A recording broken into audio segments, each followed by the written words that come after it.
Hello అండి, welcome to Hemagiri vlogs. అందరూ ఎలా ఉన్నారు? ఈ రోజుల్లో white hair, dry hair, hair frizziness, అలాగే హెయిర్ ఫాల్ అనేది ప్రధాన సమస్యగా మారుతుందండి. అలా అని ఈ ఆయిల్ రాస్తే పెరిగిపోద్ది, వైట్ హెయిర్ నుంచి బ్లాక్ హెయిర్ అయిపోతుంది, ఇలా అని నేను చెప్పదలుచుకోలేదండి. హెయిర్ థిన్గా ఉన్నా, థిక్గా ఉన్నా అది 60 to 70% వరకు జెనెటిక్స్ మీద డిపెండ్ అయి ఉంటుందండి. మన పేరెంట్స్ అలాగే మన ఫోర్ ఫాదర్స్ ఇలా 2-3 తరాల వరకు వాళ్ళ హెయిర్ సిస్టమ్, గ్రోత్ సిస్టమ్ ఎలా ఉందో దాని ప్రకారంగా మంది కూడా మన హెయిర్ గ్రోత్ కూడా ఉంటుందండి. ఇంకో 30 to 40% వరకు మన చేతుల్లోనే ఉంటుందండి. మన డైలీ లైఫ్లో కొన్ని చిన్న చిన్న మార్పులు చేసుకోవడం ద్వారా మనకి ఒక 50% వరకు హెయిర్ ప్రాబ్లమ్స్ని కంట్రోల్ చేసుకోవచ్చండి. మొదటగా చక్కని హెయిర్ రొటీన్ పాటించడం, అలాగే వీక్కి ఒక 2 to 3 times మనం ఆయిల్ మసాజ్ చేసుకోవడం, పౌష్టిక ఆహారం తీసుకోవడం, అలాగే స్ట్రెస్ లెవెల్స్ని తగ్గించుకోవడం, ఒక 30 నిమిషాల పాటు ఏదో ఒక వ్యాయామం చేయడం ద్వారా మనం మన హెయిర్ ప్రాబ్లమ్స్ని, అలాగే మన స్ట్రెస్ని, మన బాడీలో హార్మోనల్ చేంజెస్ని కూడా కంట్రోల్ చేసుకోవచ్చండి. ఇంట్లో ఉన్న కిచెన్ ఇంగ్రీడియంట్స్తోనే మనం ఆయిల్ తయారు చేసుకుందాం ఈరోజు. ఇవి అన్ని ప్రాబ్లమ్స్కి సొల్యూషన్ కాకపోయినా కొన్నింటికి, ఈ ఫ్రిజీనెస్కి, డ్రైనెస్కి, అలాగే వైట్ హెయిర్కి, అలాగే హెయిర్ రూట్స్ని స్ట్రాంగ్గా ఉంచడానికి హెల్ప్ చేస్తుందని అనుకుంటున్నాను. ఏ హోమ్ రెమెడీ అయినా అది వర్క్ చేయడానికి 21 days పడుతుందండి. మనం కన్సిస్టెంట్గా 21 days పాటు మనం యూస్ చేసి అది ఎలా పనిచేస్తుందో మనం చూడాలి. ఇంకెందుకు ఆలస్యం, ఈ హెయిర్ ఆయిల్ ప్రిపరేషన్ని స్టార్ట్ చేసేద్దామా? ఈ వీడియో స్టార్ట్ చేయబోయే ముందు మీ అందరికీ ఒక చిన్న రిక్వెస్ట్ అండి. మీరు కనుక నా ఛానల్ని ఫస్ట్ టైం విజిట్ చేసినట్లయితే నా ఛానల్ని సబ్స్క్రైబ్ చేసుకోండి. అలాగే మీరు ఈ వీడియో మొత్తం చూసి ఈ వీడియో మీకు నచ్చినట్లయితే తప్పకుండా లైక్ చేస్తారని ఆశిస్తున్నానండి. చూడండి, ఇక్కడ నేను అన్ని ఇంగ్రీడియంట్స్ని రెడీగా పెట్టుకున్నాను.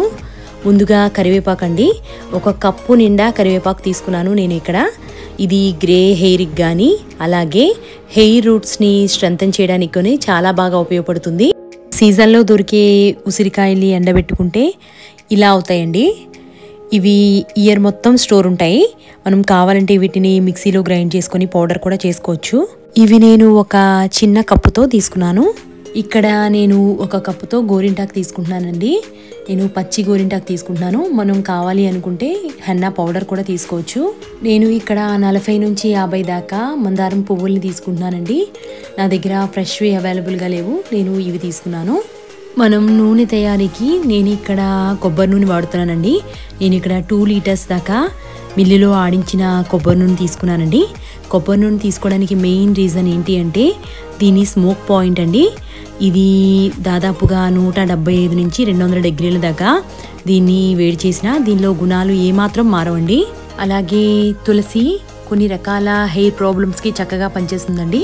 అలాగే రుద్ర తులసి మంచి సువాసన కోసం ఇక్కడ తీసుకుంటున్నాను. 2 కొద్దిగా తీసుకుంటున్నాను. జుట్టు కుదుళ్ళు దృఢంగా ఉండడానికి, అలాగే జుట్టు ఎదుగుదలకు, అలాగే జుట్టు నల్లగా ఒత్తుగా పెరగడానికి నేను ఇక్కడ మెంతులు, కలోంజి, అలాగే భృంగరాజ్, గుంటగలగరాకు తెలుసు కదండి, ఇది ఒక కొద్దిగా, అలాగే ఒక 10 to 12 దాకా నేను ఇక్కడ లవంగాలు తీసుకుంటున్నానండి. నేను ఇక్కడ నాటు మందారం ఆకులు 1 కప్పుతో తీసుకుంటున్నానండి. ఇవి మనం ఆల్రెడీ మందారం పూలు వేసుకుంటున్నాం కాబట్టి ఇది ఆప్షనల్, ఉంటే వేసుకోవచ్చు లేదంటే లేదు. అలాగే నేను ఇక్కడ 100 ml దాకా నేను క్యాస్టర్ ఆయిల్ యూస్ చేస్తున్నానండి, ఆముదం. నేను ఇక్కడ 100 ml దాకా బాదం నూనె యూస్ చేస్తున్నానండి. బాదం నూనెలో ఉండే విటమిన్ ఈ హెయిర్ రూట్స్ని స్ట్రెంథెన్ చేయడానికి, అలాగే హెయిర్ సాఫ్టనింగ్కి చాలా బాగా ఉపయోగపడతాయి. వేపలో ఉండే అద్భుత ఔషధ గుణం అందరికీ తెలిసిందే కదండి. హెయిర్లో ఉన్న ఏ ప్రాబ్లమ్స్కైనా చక్కగా మెడిసిన్లా పనిచేస్తుంది. పేలు, దురద, చుండ్రు, ఇలా ఏ సమస్యకైనా ఇది చక్కగా పనిచేస్తుంది. ఇక్కడ నేను మిక్సీ గిన్నె తీసుకొని, ఎక్కువ క్వాంటిటీ ఉన్నాయి కదండి మనకి, కరివేపాకు, అలాగే గోరింటాకు, మందారం పూలు, అలాగే వేప, ఈ 4టిని నేను మిక్సీలో పేస్ట్ చేసుకుంటున్నానండి. ఇక్కడ నేను ఆముదం నూనె యూస్ చేసి మిక్సీ గ్రైండ్ చేసుకుంటున్నానండి. నేను ఇక్కడ 1/2 glass దాకా మాత్రమే వాటర్ వేసుకున్నాను. ఆయిల్లో ఎక్కువ రోజులు నిల్వ ఉండాలి అనుకుంటే మనం వాటర్ ఎక్కువగా యూస్ చేయకూడదండి.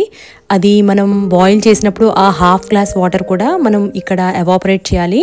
ఇంకొకసారి చెప్తున్నానండి, మనం ఆయిల్ బాయిల్ చేసినప్పుడు ఈ పేస్ట్లో ఉన్న లిక్విడ్ ఆయిల్లోకి మొత్తం అబ్జార్బ్ అయిపోవాలి.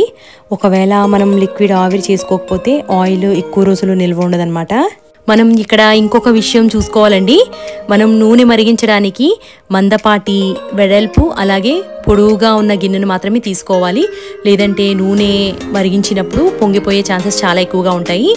చిన్న మంటలో సిమ్లో పెట్టి మాత్రమే మనం నూనెను కూడా మరిగించుకోవాలి. నూనె కొద్దిగా బాయిలింగ్ పాయింట్కి వచ్చిన తర్వాత మనం అన్ని ఇంగ్రీడియంట్స్ ఒకదాని తర్వాత ఒకటి యాడ్ చేసుకోవాలండి.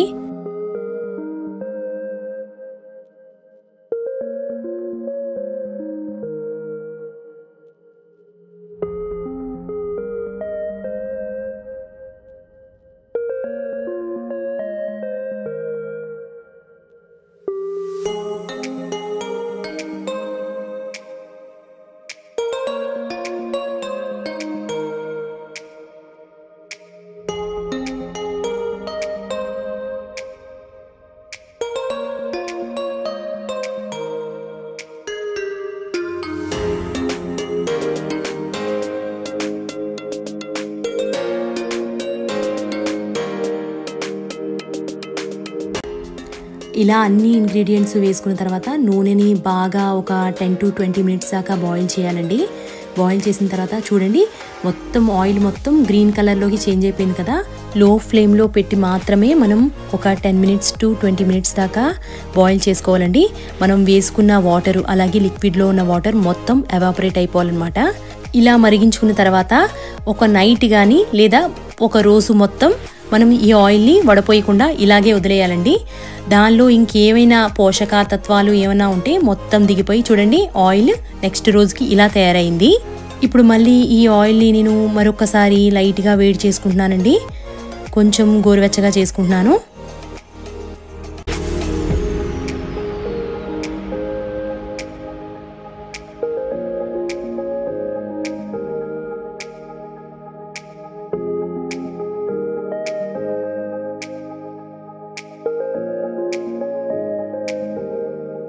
ఇది కొంచెం బాయిల్ అయిన తర్వాత నేను ఇక్కడ ఆల్మండ్ ఆయిల్ని యాడ్ చేసుకుంటున్నానండి. ఈ టైంలో యాడ్ చేయడానికి కారణం ఏంటంటే బాదం నూనెను కానీ అలాగే ఆముదాన్ని కానీ ఎక్కువగా మరిగించకూడదనమాట. మరిగించడం వల్ల వీటి గుణాలు నశిస్తాయన్నమాట. నేను ఇక్కడ మిగిలిన ఆముదాన్ని కూడా యాడ్ చేసుకుంటున్నానండి. నేను ఇక్కడ యాడ్ చేసుకొని ఒకసారి గరిటెతో బాగా ఆయిల్ని మొత్తం కలిసేలాగా ఒకసారి బాగా కలుపుకొని నేను స్టవ్ ఆఫ్ చేసుకుంటున్నానండి. మనం ఇక్కడ ఆయిల్ని 60 to 80% చల్లారిన తర్వాత మనం వడపోసేసుకోవాలండి. కొంచెం గోరువెచ్చగా ఉంటే సరిపోతుంది వడపోసుకునేటప్పుడు.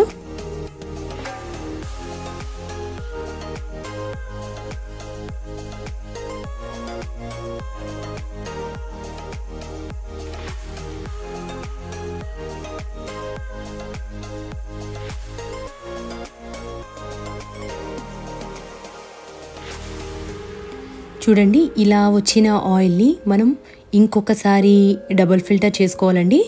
ఇక్కడ మనం 2 liters ఆయిల్ తీసుకున్నాం కదండి కొబ్బరి నూనె. అలాగే 200 ml దాకా మనం ఆముదం అలాగే ఆల్మండ్ ఆయిల్ తీసుకున్నాము. నాకు ఇక్కడ 2 liters బాటిల్స్తో ఫుల్గా వచ్చింది. అలాగే కొద్దిగా మిగిలింది. హెయిర్ గ్రోత్కి ఆనియన్ చాలా మంచిదంటారు కదా. నేను ఈ ఆయిల్లో ఆనియన్ వేయకపోవడానికి కారణం ఒకటి ఉందండి. ఆనియన్ని కానీ ఆనియన్ జ్యూస్ని కానీ ఆయిల్లో వేసి మరిగించడం వల్ల ఆయిల్ తొందరగా పాడైపోవడానికి చాలా ఛాన్సెస్ ఉంటాయండి. చూడండి ఇక్కడ మీకు ఒక మంచి చిట్కా చెప్పదలుచుకున్నాను. మనం ప్రిపేర్ చేసిన ఆయిల్ గోరువెచ్చగానే ఉంది కదండి. ఈ ఆయిల్లో మనం ఆనియన్ని ఇలా తురుముకొని మనం జ్యూస్ని తీసుకోవాలండి. ఈ జ్యూస్ని మనం గోరువెచ్చగా ఉన్న ఆయిల్లో మనం మిక్స్ చేసుకొని మన హెయిర్కి అప్లై చేసుకోవచ్చండి. ఇది మనం వెంటనే యూజ్ చేసేసుకోవాలి, లేదంటే ఆయిల్ తొందరగా పాడైపోతుందన్నమాట. మనం ఆయిల్ అప్లై చేసుకున్న ప్రతిసారి ఒక్కసారి గోరువెచ్చగా చేసుకుంటే మనం చేసుకున్న ఆయిల్ చాలా చక్కగా పనిచేస్తుందండి. మీకు ఈ వీడియో నచ్చిందా, హెల్ప్ఫుల్గా అనిపించిందా? అయితే ఈ వీడియోని తప్పకుండా లైక్ చేయండి. మీరు కనుక నా ఛానల్ని ఫస్ట్ టైం విజిట్ చేసినట్లయితే నా ఛానల్ని సబ్స్క్రైబ్ చేసుకోండి. మరిన్ని ఇంట్రెస్టింగ్ అండ్ ఇన్ఫర్మేటివ్ వీడియోస్ కోసం నా ఛానల్ని లైక్ చేయండి, షేర్ చేయండి, సబ్స్క్రైబ్ చేసుకోండి. Thank you for watching. Bye.